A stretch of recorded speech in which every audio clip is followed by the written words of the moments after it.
Hello and welcome. You're watching NewsX Deep Dive. I'm Uday Pratap Singh. JNU, Jawaharlal Nehru University, is once again in the headlines. Why this time? Well, a tense protest, two opposing ideologies, two different narratives, and a statement from the administration.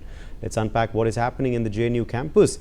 Have a look at the video circulating online. A tense protest march at JNU late night of 22nd February spiraled into clashes between rival student groups, triggering allegations of violence, intimidation, and administrative inaction. Also, it left the campus on edge into Monday morning. Taking what it described as serious cognizance of the incident, the JNU administration on Monday said it had filed complaints over what it called disturbing incidents on campus. In a statement, the university alleged that a group of protesting students had locked several academic buildings, entered the central library, and threatened or intimidated students who were unwilling to join the protest.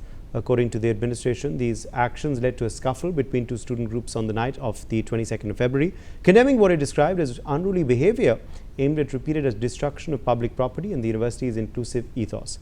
The administration has said strict action was being initiated under university rules as well as the Bharatiya Nyaya Sanhita.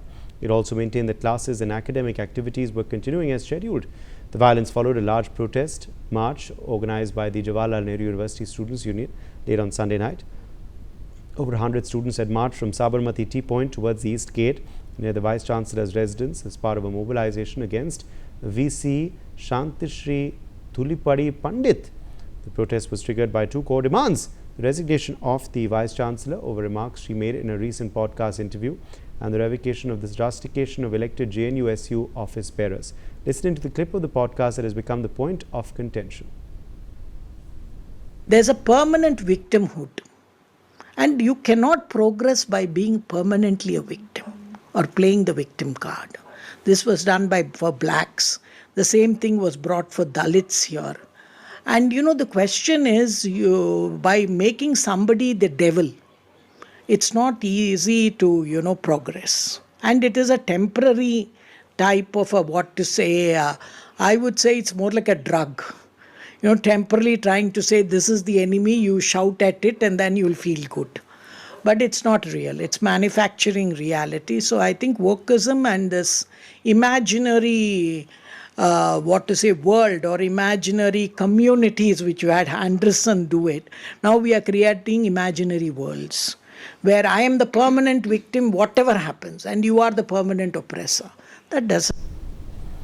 As the march progressed, purported videos began circulating on social media showing groups of students hurling stones and engaging in physical scuffles at multiple locations on campus. By around 1:30 a.m., clashes had broken out and panic spread across parts of the university. Both left-affiliated student groups and the Akhil Bharatiya Vidyarthi Parishad accused each other of initiating the violence. ABVP released its own videos and statements accusing left activists of attacking women students and vandalizing university property. In messages circulated online, ABVP alleged that left hooligans had attacked female students with chairs and sticks and claimed that some attackers attempted to snatch mobile phones from students who were recording the clashes. Have a look at these videos circulating online. ये इन्होंने यहाँ पे ये आग बुझाने वाला powder जो है ये पूरा छिड़क दिया था और अब मुझे सांस नहीं आ रहा है, मैं मरने वाला हूँ और मेरी मौत का जिम्मेदार सिर्फ ये सिक्योरिटी और पुलिस और ये वामपंथी संगठन होंगे। मुझे सांस नहीं आ रहा है और यहाँ सिर्फ एक पुलिसमैन है जबकि ये लोग 100 हैं, तो मैं किस तरीके से।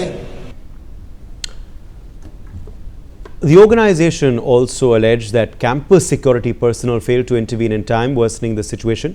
ABVP leaders alleged that the violence was pre-planned by left-affiliated group.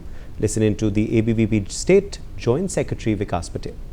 रात को एक JNU का मार्च था। मार्च जो था वो वाइस चांसलर के खिलाफ था और वो वाइस चांसलर को घेरने के प्लान में थे, लेकिन उन्होंने पूरे मार्च को डाइवर्ट किया स्कूल ऑफ लैंग्वेजेस की तरफ, जहां पे उनका प्रोटेस्ट पिछले 7 दिनों से चल रहा है।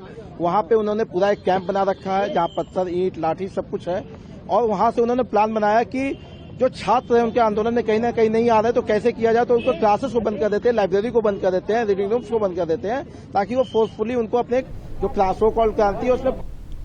On the other hand, left-aligned organizations have alleged that ABVP members began stone pelting and targeted student participation in what they described as a peaceful protest.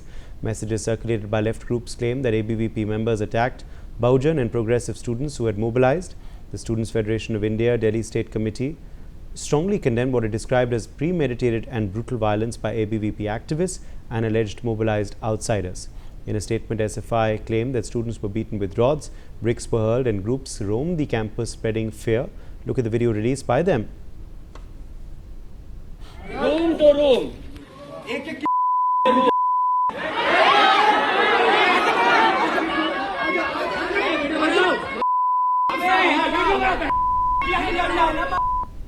While the administration has announced action and filed complaints, student groups continue to demand accountability, arrests and clarity on the role of campus security and police. As videos continue to circulate and allegations mount on all sides, the episode has once again highlighted deep political fault lines on the JNU campus and also raised urgent questions about safety, dialogue and governance as one of India's most politically charged universities.